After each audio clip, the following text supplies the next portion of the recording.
Okay, very hard-fought game today, very much like what we anticipated. You know, watching film on these guys all week long, we talked about it with our players, with you guys. It's a really good team that we're going to play.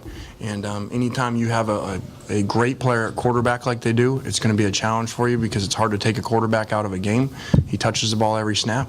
And their defense, over not just this year, over years, has played really tough and very physical. And they've always played great special teams. So we're 3-1. That's all we could do today is to get to 3-1, and we did that. Proud of our guys on a week where kids could overlook the opponent because of the name of the school, and they really bought into practicing extremely hard, had a physical week. We were extremely banged up going into the game, very low numbers, and so guys were out there playing a ton of snaps on special teams also. So obviously we would have liked to finish better offensively in the second half. I do feel like there was some rhythm early, and then for whatever reason the second half we weren't able to establish that, and our defense and special teams kept getting us great field position, and unfortunately we weren't able to kind of blow the game out at that point. So I think what it came down to is we were able to run the ball decent in the first half and throw it, and then they made a decision to play a bunch of 8-man front, which left them man-to-man outside, and that kind of turned it into more of a passing game outside. And unfortunately, we weren't able to connect on those. We did get a pass interference there, but a number of big explosive plays in the passing game on the perimeter versus their corners we weren't able to hit, which would have dramatically changed the outcome of the game. Were you surprised that they wound up playing a lot of single high one safety over the top? No, because I think that goes back to what we've done through 3 games coming into this game with the ability to run the ball. You know, I think that team right there, had we been the team we were a year ago, the inability to run the ball effectively, that would have been a big drop 8, cover 2 day, because that's a big part of their normal package, and they had shown that, and they didn't really do near as much as that because of the running game, and also the running game moving early.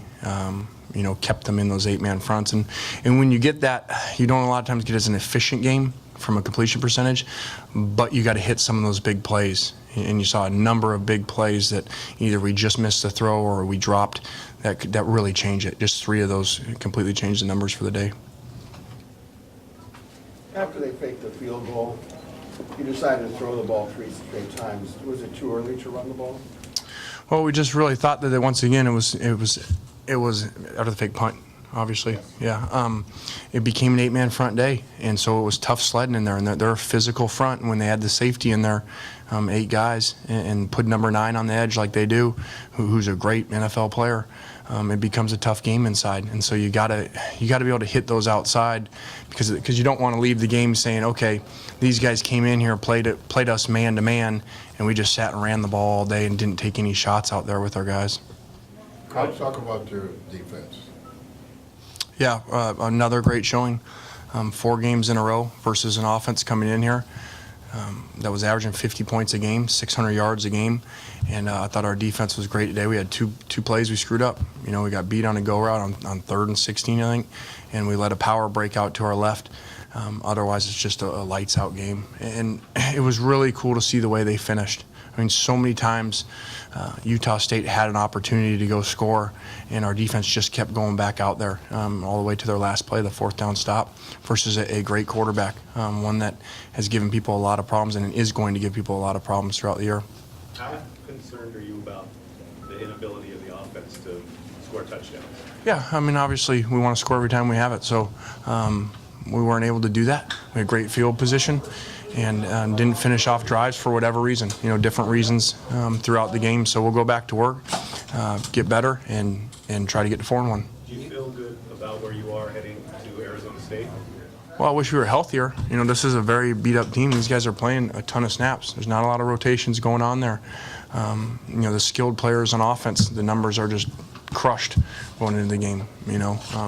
I can't imagine anybody in the world plays with numbers like this. So my point of it is these players are playing their tails off, and they're doing everything that they can.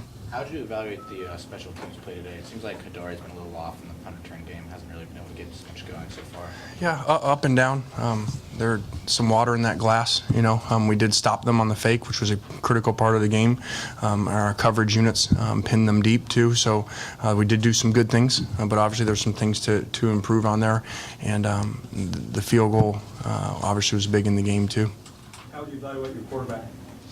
I thought the first half he was doing really well.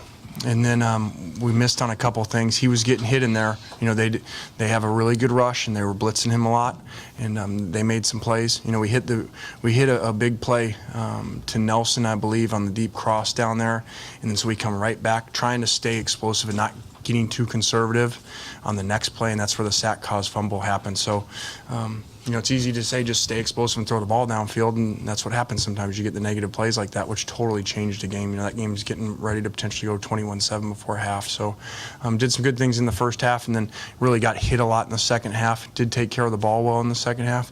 We're inches away from a couple big plays outside in the man-to-man press game.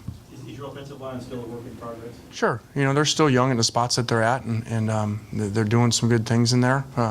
This was a big test for them. I think that's the best team that we've played so far this year. I think that's a really good team right there with a great quarterback and a great rusher, into the boundary, number 9. Do you think you fixed the passing game? Because last week you said you felt pretty good afterwards. Based on today's game, you still feel like it's... I mean, that's football. It's going to go up and down, and you can't predict every week just because you assume nothing. You can't. Just because you did something well the week before does not mean it's going to go well again, and doesn't mean if you did it poorly, it's not going to be great the next week. So, where we had a great week the week before, and then this week we were a little bit off, especially in the second half. So, we'll go back to work and do better next time. But at the same time, those guys are in there trying, and Marquise, as I would think you can see, is not 100% in there, or even close to it, and we're just barely missing those plays, and so it becomes that type of day when you don't win. When we don't win outside, don't hit the balls outside, it becomes a mushy day like that. You guys really kept Keaton in check as a running threat. Really, what was the strategy there? Really to condense the rushing lanes on them. If you get real wide and rush on them, you may have everybody covered. It's not going to matter because you're going to take off and run, and the first guy usually doesn't tackle him. So I thought Clancy had a great plan going in of condensing the rush lanes against him, really holding the point inside so that you can see him scramble. And then our guys they played their tail off now. That was a physical defense right there, flying around, knocking each other out of the game at one point, Hayes and George. So it's great to see. A lot of the stuff we set out in January to do for this program is taking place. You said that at the end of the season, no one cares about the scores, just the results. Is that how you kind of look at this game? No doubt. Nobody remembers that. It's the topic right now for the next 48 hours, and that's fine. But as you look at teams over the years, everybody has games like that early on for the most part. So you got to win those games, and then everybody just says, "Oh, well, they found a way to win the game." So we did that today. How would you compare this defense you have this year with some of the defenses that you had in the early 2003-04 seasons?